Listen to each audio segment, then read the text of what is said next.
Hello everybody, this is Lampini again, and today I'm going to be starting a new series on my YouTube channel. Like I said, with this whole coronavirus thing, I have a bit more time on my hands, and combining working out and schoolwork, I have a lot more free time. So I'm going to be giving you guys a 5-part series, 6-part actually, of the 6 Battlebots that I have built throughout my time. So we're gonna start off with one of my ant weights. Basically what I'm gonna be doing is the first 3 videos are gonna be my ant weights. The next 3 are gonna be my beetle weights because I'm still waiting on some parts for my final beetle weight. And once I get those, it'll be easier for me to, finish the beetle weight segment. But all my ant weights are finished. So I'm gonna start by showing you my first ant weight on display. It's the one that I'm most proud of, mainly because he's finally complete. It took me a while, but this is Vindicator, my ant weight Vindicator. He just recently got finished because of his lovely little paint job, as you can see. This little V was spray painted the other day. It's not perfect, but I mean, what can you do? So the design I had with Vindicator was, his main weapon was this lifting arm at the front. The whole idea was, actually here, I can actually turn it on and show you because there's a battery inside of it. So the main idea with this robot was I was going for sort of a firestorm style weapon. So there he is, just kind of moving around a little bit. But the main weapon lifts up like this, as you can see. And then, so this little arm pushes the lifting arm forward. The idea is the robot scoops on to this little wedge, and then it bowls it over outward. Or I can put it against the wall. I can run a robot against the wall and then pin it, right? So the way I did this was, as you can see, the arm pushes. This little bit of foam here just prevents friction. But then what I did was I added this bit of fishing wire right here, as you can see. And what this fishing wire does is it pulls back, it pulls back the arm, because before I had this, when this arm would go back, the lifter would obviously stay there.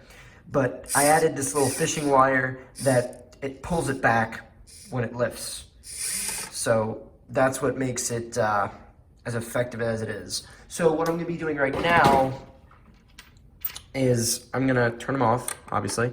Then I'm gonna take them apart, take the top off, show you what the insides are like, and then we're gonna go for a test in my little arena. So we're gonna jump cut, and this whole thing is gonna be unscrewed, and we're gonna take a look inside. Okay, so we're back. All the screws have been taken off, so now we can take a look inside the robot.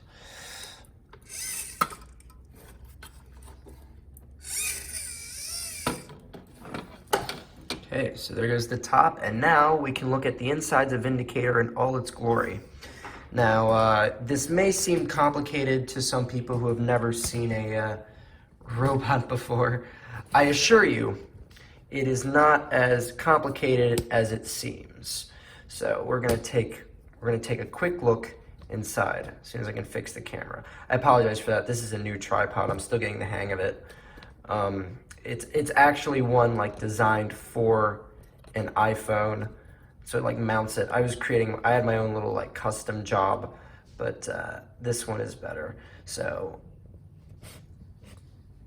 perfecto, there we go. So the main parts inside here are, actually if we get a little bit higher, a bit more of a downward, oh, that's actually a lot better, perfect.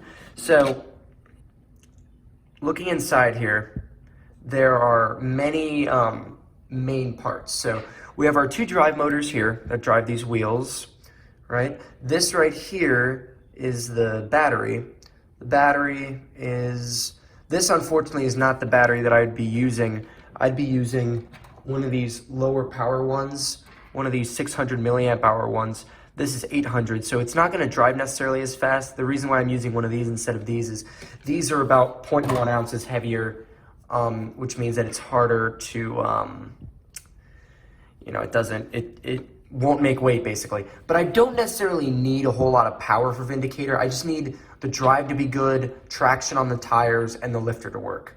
So speaking of the lifter, this is the main thing here that gives the lifter its power. This is the digital servo that allows the arm to have as much power as it does. It can effortlessly lift 1 pound robots. I think it can actually lift 3 pound robots too. It's incredibly powerful.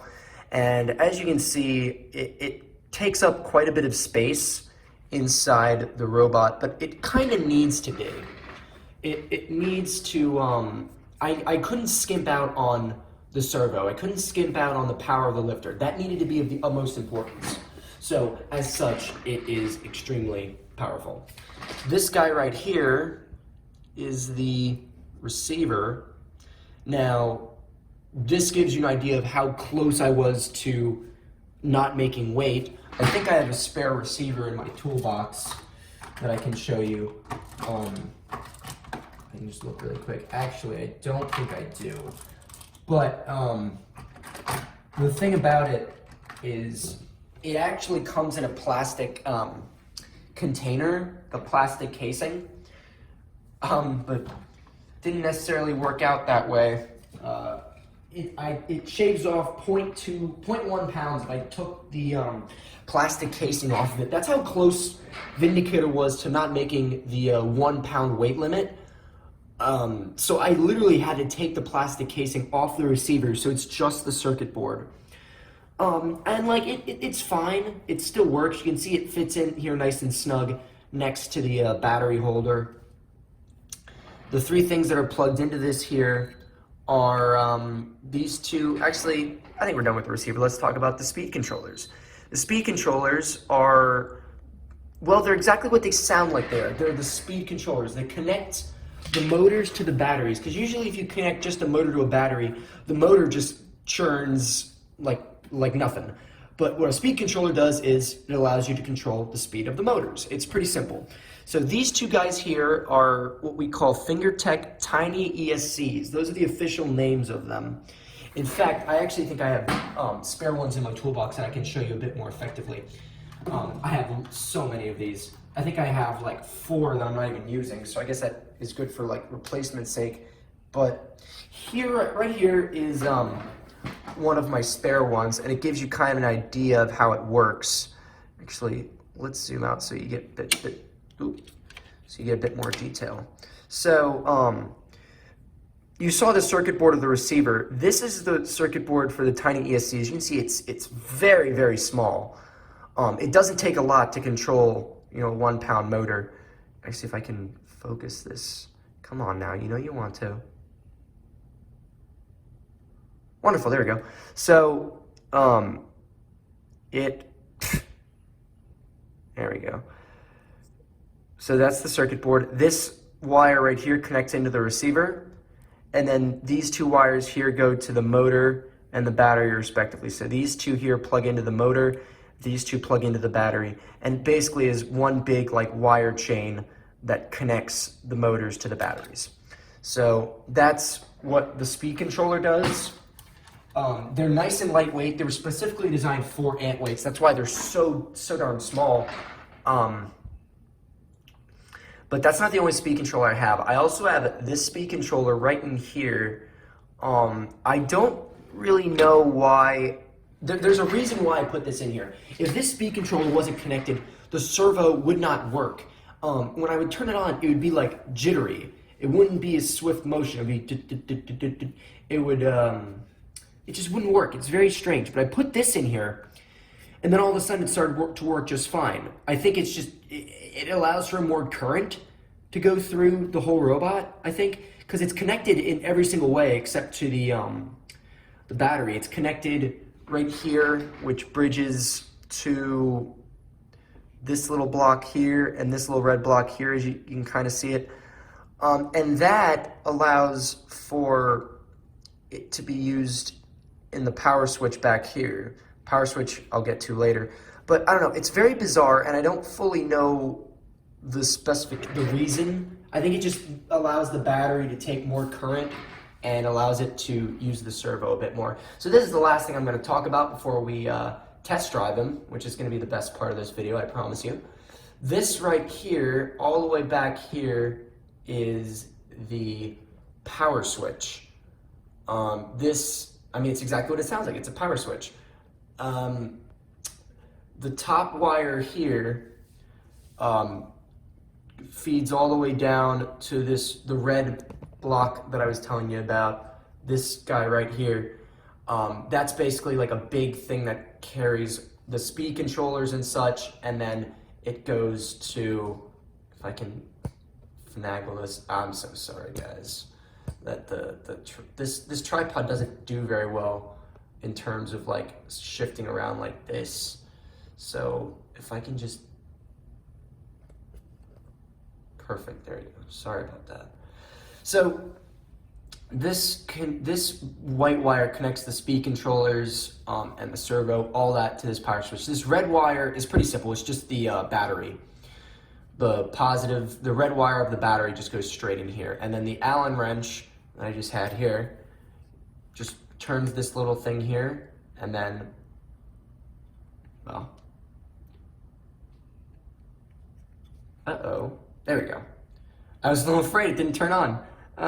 That is what, yeah, you can see the speed controller off my finger. But yeah, that turns on, and then if you turn it away, it disconnects it, because it's one big screw that connects these two wires together, and when you unscrew it, the circuit isn't completed. So as you can see, it's locked in. It's very small and very compact. A lot of the insides of this robot are small and compact. That's like the big thing about Vindicator, and that's the big thing about a lot of ant weights in general, is that they all have to be incredibly compact. A lot of their parts just have to be really, really small, both spatially and to fit the 1 pound requirement. I think my ant weight's a little on the big side. I have another ant weight that its body's even smaller, but because it's kind of like wedge shape, it doesn't really matter all that much. So that's the inside of Vindicator. Now we're gonna go to my Battlebots, and we're gonna give him a little bit of a test drive, and we're gonna see how the weapon works. See you there. Hello everybody, we are back. We're in the field. So as you can see, this is my little test arena. It's modeled after the original Battlebots battle box. We have the red square, we have the blue square, we have the little Battlebots logo in the middle, and we have these little crude walls. I mean, it's not perfect, but I mean, like, it works for like testing purposes, and I'm sure if like somehow I get another person to fight me in a Battlebots arena, which I highly doubt, I mean, this will do the job, unless it's like a really destructive robot, which these ones aren't. But we're gonna be giving Vindicator our little test here. But actually, before I turn them on, I'm gonna show you my controller. This right here is the well, I think the official title is, it's called a transmitter, but I just call it a controller because it's a lot easier. This is your drive. You know, it's really easy. And then the main other things that I have here is this, which is like, for a lot of robots that have spinning weapons, I'll use this. Just like slowly crank up the speed. You kind of have control of it. This dial right here is how I control Vindicator's lifting arm. I would use this because it's a little bit easier because both my thumbs are there, but this gives you a bigger range of motion, and I need that for Vindicator, as you'll see. But that's the idea, is that lift and then down again. What else is there on this? This switch kind of does the same thing as this dial, except it doesn't go as far. There's really not much to this. Again, this is a lot more complicated than it looks. Out of all the stuff here that I use this stick, this, and this. Like, I don't even know how you get these ones to work. These things right here, like, they barely do anything. This gives you just like a little bit of constant speed, but you can do that with this stick here. And then, like, there's really nothing else to it.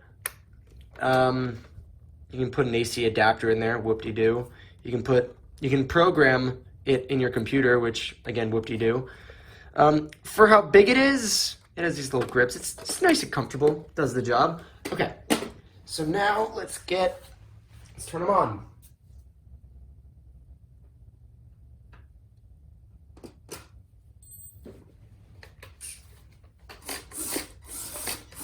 Oh yeah, look at him go. Woo! So as you can see, he's pretty fast. And as just I can show you what I was saying before, this little arm.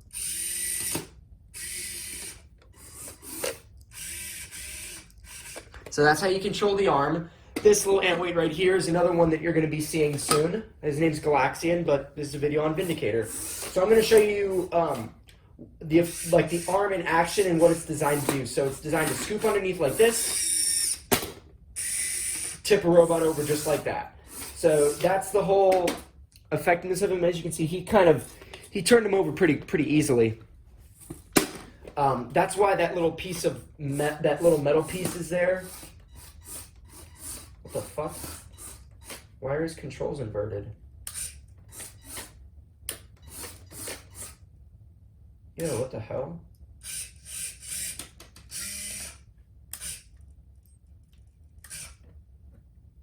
I'm gonna jump cut right real quick. Jesus, that was weird. The controls just reversed out of nowhere, but I turned on and off the receiver, and now everything's fine. So, again, back to the design, get underneath, and turn it over. So, it also works, like, while he's still driving, so he can be on, like, let me show you again.